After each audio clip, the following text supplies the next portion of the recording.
नमस्कार दोस्तों, Raman astrologer from Chandigarh. आज का हमारा विषय है राहु ग्रह के ऊपर। हमें बहुत सारी कॉल्स आ रही हैं कि रमन जी आप हमें राहु के बारे में बताएं। तो आज का एपिसोड राहु को ही समर्पित है।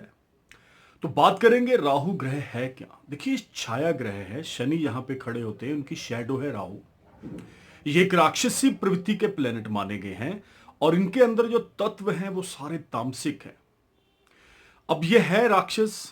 इनका जो एक इसके पीछे मैथोलॉजिकल एक जो हिस्ट्री छुपी हुई है वो ये है कि जब समुद्र मंथन हो रहा था तब देवताओं को जब भगवान विष्णु ने अमृत पिलाना मोहिनी का रूप धारण करके शुरू करा तो राहु उसी रो के अंदर, उसी लाइन के अंदर एक देव बनकर बैठ गए। अब जब उनकी टर्न आई, उनको अमृत पिलाया गया, तो अमृत पीने के कुछ समय पश्चात भगवान नारायण विष्णु को पता लगा कि ये एक राक्षस है। तब उन्होंने अपने सुदर्शन चक्र से इनका वध करा। लेकिन अब अमृत पी लिया था तो डेफिनेटली मृत्यु तो होनी ही नहीं थी। इनका जो सर है धड़ से अलग कर दिया गया। जो धड़ था वो बन गया केतु और जो एक इनका सर है वो बन गया है राहु। अब जैसे मैंने बताया है, राहु एक अपने आप में तामसिक प्रवृत्ति है। तो तामसिक प्रवृत्ति के अंदर देखिए, नशे, जितने नशे लोग आज की तारीख में कर रहे हैं ये सारे राहु की ही देन है। एक चीज इसके अंदर और पाई जाती है कि आपने कई बार देखा होगा, इतनी अच्छी फैमिलीज के लोग हैं जो इतने अच्छे एक उनको संस्कार मिले हुए हैं, लेकिन चोरी करने की आदत उनकी नहीं जाती है। जब भी कभी कहीं जाते हैं तो उनको मौका मिलता है, कुछ चीज उठा लेते हैं। कमी नहीं है कोई भी, लेकिन प्रवृत्ति है, ग्रह की प्रवृत्ति है। अब ये चीजें कैसे शुरू होती हैं? जैसे स्कूल टाइम के अंदर पेंसिल चुरा ली या किसी के टिफिन चुरा लिया, जो ऐसी छोटी छोटी चीजें ये आगे बढ़ती चली जाती हैं। हाँ, मैंने बहुत सारे ऐसे लोग जिनसे मैं मिला हूं, वो बोलते हैं रमन जी हमारा अपने ऊपर कंट्रोल ही नहीं है। हम रोकना चाहते हैं लेकिन क्या करें, रुकते ही नहीं है। तो ये सारी चीजें राहु का गलत प्रभाव आपके ऊपर बैठता है।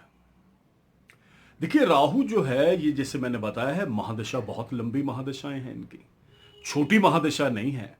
अगर आप बार बार आपका जो अगर ये काम चेंज कर रहे हैं, कई बार ऐसा होता है कि आप किसी काम के अंदर लगे हुए हैं, 2-4 साल बाद आप कुछ और अलग फील्ड में चले जाते हैं, डिफरेंट काइंड्स ऑफ फील्ड। बार बार बार बार आपका एक जिसको बोलते हैं स्टेबिलिटी लेवल ही नहीं बन पा रहा उसके अंदर, तो ये राहु ही है। राहु आपको टिकने बिल्कुल नहीं देगा। ये चलित हो जाता है पैरों के अंदर। ये मैं पंजाबी में बोलते हैं कि बंदे के पैर ही नहीं टिकते हैं, वो चलता ही रहता है, कभी यहां कभी वहां, कभी ऐसे कभी वैसे। तो वो एक जगह पे टिक के काम नहीं कर सकता है। राहु ग्रह की महादशा, जैसे मैंने बताया है कि राहु अपने आप में एक तामसिक ग्रह है, तो एक चीज समझ के चलिएगा कि महादशा का असर भी कोई बहुत बढ़िया में नहीं होगा। कहीं ना कहीं कुछ ना कुछ आपको गलत प्रवृत्ति आएगी।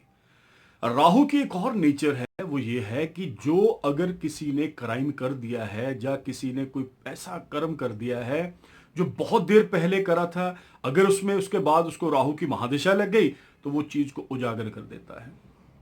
वो चीज आगे आ जाती है, सामने आ जाती है। पेपर्स में आपने बहुत पढ़ा होगा या कहीं सुना होगा कि लो जी 15, 20, 25 साल पहले इस बंदे ने ऐसा क्राइम करा था, फिर ये अब्रॉड चला गया, अभी आया तो फंस गया। तो ये क्या है? ये राहु ग्रह ही है।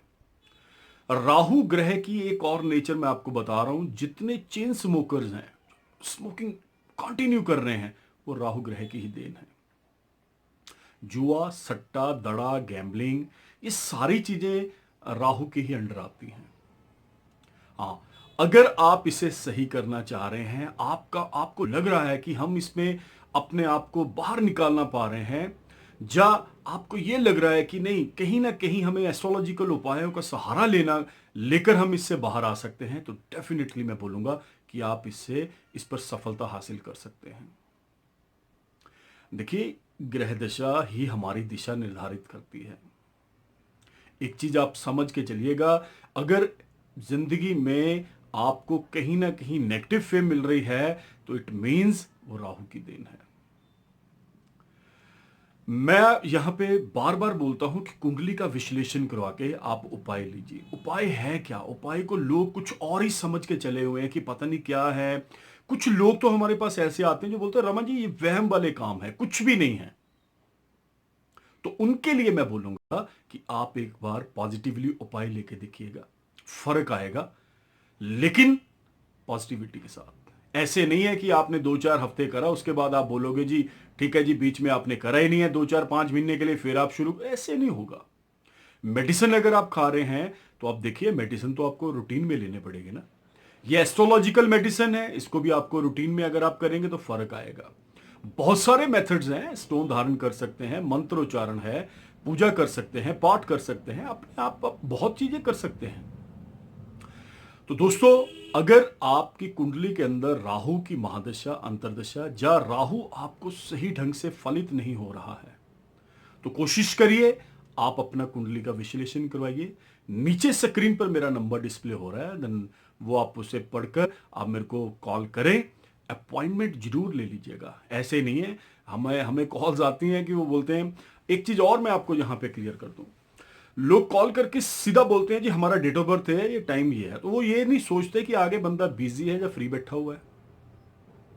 वो चीज के ऊपर उनका कोई फोकस नहीं है, उनका यह है कि हमारी डेट ऑफ बर्थ आप ले लो, हमें बता दो। तो मेरी रिक्वेस्ट है दोस्तों, एस्ट्रोलॉजी एक मजाक नहीं है, आप इसे प्रॉपर वे में लेके चलेंगे तो जिंदगी आपकी संभल जाएगी, सुधर जाएगी। एक चीज को आप मान के चलिए, ये तो राहु के ऊपर मैंने सिर्फ आपको 2-4-5% ही अभी बताया है। दोस्तों, अगर आपको ये जो मेरा एपिसोड है लाइक आप कर रहे हैं, आपको पसंद आया है, तो आप चैनल को सब्सक्राइब करें। आपके जितने वहम, जितने भ्रम हैं रिलेटेड टू एस्ट्रोलॉजी, मैं कोशिश करूंगा कि मैं आपको एस्ट्रोलॉजिकल माध्यम से ही उन सब का हल दूंगा। तो मैं हमेशा ये चाहता हूं कि आप सारे एक उपाय प्रॉपर ढंग से लें और आपकी जिंदगी के अंदर खुशहाली आ जाए। तो मिलते हैं बहुत जल्द अगले एपिसोड में। नमस्कार।